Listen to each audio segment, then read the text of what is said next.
आज हम समझेंगे कि बैंक में कौन कौन सी एंट्री लेवल की रोल्स एंड प्रोफाइल होती है। ब्रांच बैंकिंग यानी ब्रांचेस की बात करें तो सीएसओ, कस्टमर सर्विस ऑफिसर, या कस्टमर सर्विस एग्जीक्यूटिव, या फिर कहीं कस्टमर सर्विस एसोसिएट, ये सेम जॉब रोल्स हैं, अलग अलग नाम के साथ। मतलब डिफरेंट बैंक्स अपने अलग अलग प्रोफाइल के नाम यूज करती है। सीएसओ या फिर सीएससी, कस्टमर सर्विस ऑफिसर या कस्टमर सर्विस एग्जीक्यूटिव की जो सिटिंग होती है वो जनरली हेल्प डेस्क पे होती है। जब आप ब्रांच विजिट करते हो तो वहां पे आपने देखा होगा एक डेस्क होता है जहां पे लिखा रहता है how may I help you. तो इस डेस्क पे जो हेल्प डेस्क ऑफिसर्स होते हैं वो हैं सीएसओ। आप समझते हैं उनका काम एग्जैक्टली होता क्या है? उनका काम कस्टमर्स को ग्रीट करना और उनकी क्वेरीज, उनकी प्रॉब्लम्स को सुनना, समझना और उसका रेजोल्यूशन देना। Account related queries, balance inquiries या ट्रांजैक्शंस डिटेल्स प्रोवाइड कराना होता है इनका काम। कस्टमर्स की जो भी रिक्वेस्ट है, जैसे चेकबुक, डेबिट या क्रेडिट कार्ड इशू करना, अकाउंट स्टेटमेंट के बारे में जानना, ये सारी चीजें प्रोसेस करने का काम होता है कस्टमर सर्विस ऑफिसर का। कस्टमर की जो कंप्लेंट्स होती है, उनके जो भी इश्यूज होते हैं उसको रिजॉल्व करना, ये सबसे इंपॉर्टेंट रोल है इनका। जो कॉम्प्लेक्स, जो बड़े बड़ी प्रॉब्लम्स होती है दोस्तों, जो बड़े बड़ी प्रॉब्लम्स होती है, कॉम्प्लेक्स प्रॉब्लम्स होती है, उनको रेलिवेंट डिपार्टमेंट या सीनियर स्टाफ को रेफर करना और इंश्योर करना कि उनको टाइम से उनके प्रॉब्लम का सोल्यूशन मिल जाए।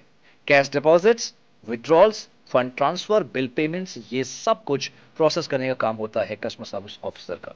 इसके अलावा अगर दूसरे रोल की बात करें तो वो है ब्रांच ऑपरेशंस एग्जीक्यूटिव। इनका काम होता है डेली कैश हैंडल करना, ट्रांजैक्शंस को मॉनिटर करना, जो केवाईसी होता है, नो योर कस्टमर, और एएमएल यानी एंटी मनी लॉन्ड्रिंग, इनके जो कंप्लायंसेस होते हैं उनको इंश्योर करने का काम होता है इनका। ब्रांच रिकॉर्ड्स और रिपोर्ट्स को मेंटेन करने का काम होता है ब्रांच ऑपरेशन एग्जीक्यूटिव का। जो ऑडिट्स होते हैं दोस्तों, ब्रांचेस में जो ऑडिट्स होते हैं, ऑडिट्स के लिए डॉक्यूमेंट्स प्रिपेयर करना और इंश्योर करना कि सब रेगुलेशंस कंप्लाई हो रहे हैं, कोई भी रेगुलेशंस, कोई भी पॉलिसी ब्रेक नहीं हो रहा। ब्रांच टारगेट्स और गोल्स जो होते हैं उनको अचीव करने में ये हेल्प करते हैं। बैंक के प्रोडक्ट्स और सर्विसेज को भी प्रमोट करते हैं। Cross selling and up selling भी इनका केआरए का, इनका रिस्पॉन्सिबिलिटी का पार्ट होता है। अब नेक्स्ट अगर हम बात करें, बहुत ही इंपॉर्टेंट रोल है दोस्तों, ये है सेल्स ऑफिसर का। दोस्तों पता है, ज्यादातर एक मिथ है, हम लोगों के बीच में एक मिथ है कि सेल्स को लेकर, सेल्स ऑफिसर जॉब को लेकर एक मिथ है, जिसमें मैं एक अलग से आप सबके सामने एक अलग से वीडियो आएगी जहां पे आप समझेंगे सेल्स क्या होता है, sales management and sales strategies क्या होती है। फिलहाल थोड़ा सा जानते हैं सेल्स ऑफिसर का काम होता क्या है एग्जैक्टली। बैंक के वेरियस प्रोडक्ट्स जैसे saving accounts, current accounts, fixed deposits, loans, credit cards, इस तरह के जितने प्रोडक्ट्स होते हैं बैंक के, उनको प्रमोट करना, उनका मार्केटिंग करना और उनको सेल करने का काम होता है सेल्स ऑफिसर का। पोटेंशियल कस्टमर्स को आइडेंटिफाई करना, उन्हें बैंक के प्रोडक्ट्स और सर्विसेज के बारे में जानकारी देना, सेल्स टारगेट को अचीव करना और रेगुलरली परफॉर्मेंस रिपोर्ट प्रिपेयर करना। जो एग्जिस्टिंग कस्टमर है आपके, उनके साथ एक बहुत ही अच्छा रिलेशनशिप बिल्डअप करना, कस्टमर की नीड्स को समझना और उन्हें एक सुटेबल फाइनेंशियल प्रोडक्ट रेकमेंड करना, ये सारे रिस्पॉन्सिबिलिटीज दोस्तों होते हैं आपके सेल्स ऑफिसर के। अब सबसे इंपॉर्टेंट चीज जो 99% सेल्स ऑफिसर नहीं करते, जी हां आपने सही सुना, 99% सेल्स ऑफिसर जो बैंक्स में नौकरी कर रहे हैं वो ये चीज नहीं फॉलो करते, वो है मार्केट ट्रेंड्स को समझना, कंपटीशन एनालिसिस करना, आपके जो कॉम्पिटिटर्स हैं वो एग्जैक्टली क्या कर रहे हैं उनको मॉनिटर करना, पोटेंशियल बिजनेस अपॉर्चुनिटीज को आइडेंटिफाई करना, सेल्स की स्ट्रैटेजी बनाना कि अगर आपको कोई एक्स वाई जी प्रोडक्ट मिला है, उस प्रोडक्ट के बारे में आपको पूरी अच्छी जानकारी होनी चाहिए और उस प्रोडक्ट को सेल करने की क्या स्ट्रैटेजी है, क्या प्लानिंग एंड प्लॉटिंग है, ये आपको प्रॉपर ड्राफ्ट करना होता है। आपको बहुत अच्छे से मार्केट में उतर के या फिर अलग अलग पोर्टल्स के जरिए मार्केटिंग एनालिसिस भी करना होता है। न्यू लीड्स जनरेट करना थ्रू वेरियस चैनल्स जैसे cold calling, direct marketing, referrals या फिर सोशल मीडिया। इन अलग अलग प्लेटफॉर्म के जरिए आप एक नए लीड्स को जनरेट कर सकते हैं और उनको कन्वर्ट भी कर सकते हैं। सेल्स पाइपलाइन मैनेज करना और लीड्स को सक्सेसफुल कस्टमर्स में कन्वर्ट करना, सेल्स कैंपेन और प्रमोशनल एक्टिविटी में जोरों शोरों से भाग लेना, पार्टिसिपेट करना, ये सारे काम होते हैं सेल्स ऑफिसर के। बट अफसोस की बात यह है कि विश्वास मानिए, जितने मैंने अभी यहाँ पे सेल्स ऑफिसर काम बताया इसमें से 50% ही यूज किया जाता है, 50% ही आप अपने रोल में लाते हैं ये चीज। इसीलिए सेल्स जॉब लोगों के लिए कहा जाता है कि ये बहुत ज्यादा प्रेशर वाली होती है, बहुत ज्यादा टारगेट पूरा नहीं हो पाता। अगर आप कुछ टारगेट्स, कुछ स्ट्रैटेजीज को फॉलो करेंगे, डेफिनेटली आपका टारगेट पूरा होगा। इस पे मैंने ऑलरेडी बताया कि इस पे मैं अलग से एक वीडियो जरूर बनाऊंगा। चलिए अब समझते हैं दूसरा रोल, जो नेक्स्ट रोल है वो भी बहुत ज्यादा इंपॉर्टेंट है। मैं इंटायर बीएफएसआई की अगर बात करूं, बहुत ज्यादा एक इंपॉर्टेंट रोल प्ले करता है। रोल का नाम है रिलेशनशिप मैनेजर। जी हाँ, रिलेशनशिप मैनेजर का काम क्या होता है? एग्जिस्टिंग क्लाइंट्स के साथ, एग्जिस्टिंग कस्टमर के साथ स्ट्रॉन्ग रिलेशनशिप बिल्डअप करना, रेगुलरली जो आपके कस्टमर्स हैं उनसे मिलना, उनकी फाइनेंशियल नीड्स, गोल्स को समझना, जो कस्टमर को, जो आपके बैंक है, आपकी कंपनी है, उनके प्रोडक्ट और सर्विसेज के बारे में अच्छे से एडवाइस करना, अच्छे से गाइड करना, पोटेंशियल कस्टमर्स को आइडेंटिफाई करना कि उन्हें बैंक के सर्विसेज और प्रोडक्ट्स कौन से ऑफर करने चाहिए, सेल्स टारगेट और बिजनेस ग्रोथ गोल्स अचीव करना, new business opportunities, cross selling, up selling prospect identify करना, क्लाइंट्स को, कस्टमर को financial planning, investment options, wealth management के बारे में बताना। यानी कि आपको पता होना चाहिए, आपके कस्टमर से आपको बात करके, उनकी प्रोफाइलिंग करके, उनकी प्रोफाइल समझ के आपको उनको बहुत अच्छे से सजेस्ट करना चाहिए कि फाइनेंशियल प्लानिंग वो कैसे करें। इसके अलावा कस्टमर की फाइनेंशियल पोर्टफोलियो को मैनेज करना और उन्हें ऑप्टिमाइज करने का काम होता है रिलेशनशिप मैनेजर का। जैसे मैंने सेल्स ऑफिसर में बताया, सिमिलरली आरएम भी ये काम करते हैं। मार्केट ट्रेंड्स को समझते हैं, मार्केट ट्रेंड्स में कंपटीशन एनालिसिस करते हैं, मार्केटिंग एनालिसिस करते हैं, फाइनेंशियल प्रोडक्ट को बहुत अच्छे से एनालाइज करते हैं, कॉम्पिटिटर एक्टिविटीज और इंडस्ट्री डेवलपमेंट को भी मॉनिटर करना होता है आरएम्स को। क्लाइंट की जो नीड्स होती है, क्लाइंट की जो जरूरत होती है और जो मार्केट डिमांड है, उसके बेसिस पे नए प्रोडक्ट का डेवलपमेंट का आइडिया भी सजेस्ट करना होता है आरएम्स को।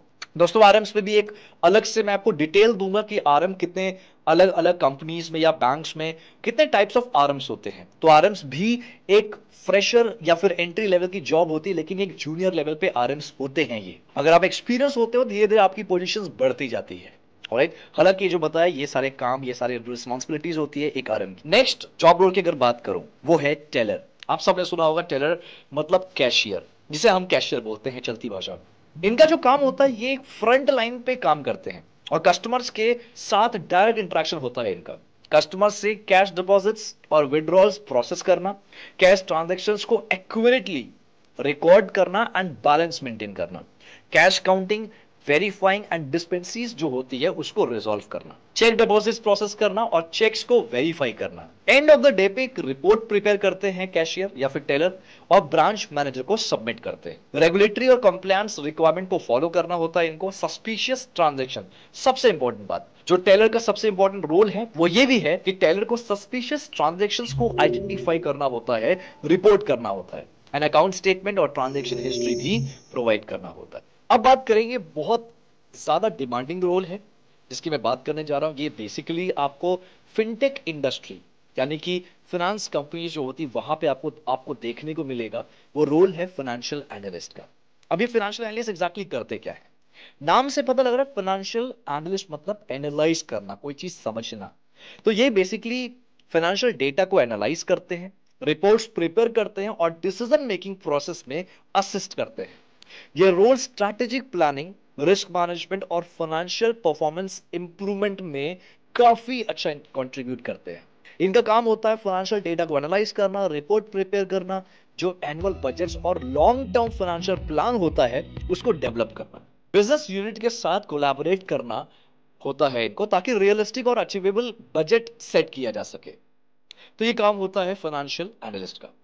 तो दोस्तों आप समझेंगे क्रेडिट एनालिस्ट। आप सबने सुना होगा क्रेडिट एनालिस्ट, जब आप लोन लेने जाते होंगे तो आपको कहीं ना कहीं एक रोल आता है, कहीं ना कहीं एक कॉल आती होगी आपके पास शायद, जो होती है क्रेडिट एनालिस्ट की।